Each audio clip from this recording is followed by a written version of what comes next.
రంగారెడ్డి జిల్లా నందిగామ మండలం అప్పారెడ్డిగూడ గ్రామంలో కాంగ్రెస్ ప్రభుత్వం నూతనంగా ప్రవేశపెట్టిన 4 పథకాల ప్రారంభోత్సవ కార్యక్రమం నిర్వహించారు. ఈ కార్యక్రమానికి ముఖ్య అతిథులుగా టీపీసీసీ అధ్యక్షులు మహేష్ కుమార్ గౌడ్, ఎమ్మెల్యే వీర్లపల్లి శంకర్ హాజరయ్యారు. రైతు భరోసా, ఇంద్రమ్మ ఇల్లు, ఇంద్రమ్మ ఆత్మీయ భరోసా, రేషన్ కార్డులకు ఎన్నికైన వారికి మహేష్ కుమార్ గౌడ్ ధృవీకరణ పత్రాలు అందజేశారు. కాంగ్రెస్ పార్టీ ఇచ్చిన మాట నిలబెట్టుకుందని మహేష్ కుమార్ అన్నారు.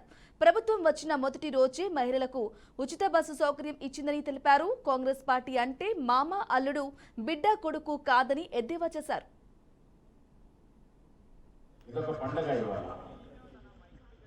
మనం రిపబ్లిక్ దినోత్సవం జరుపుకుంటా ఉన్నాం. రిపబ్లిక్ దినోత్సవ శుభాకాంక్షలు.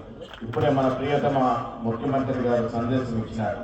ఏ విధంగా కాంగ్రెస్ పార్టీ ప్రజల కోసం పనిచేస్తుందనే మాట చెప్పడం జరిగింది. ఇక్కడ సోదరిమణులు చాలా మంది ఉన్నారు. మీ గ్రామం గుండా రాహుల్ గాంధీ గారు 2 ఏళ్ల క్రితం ప్రయాణం చేశారు.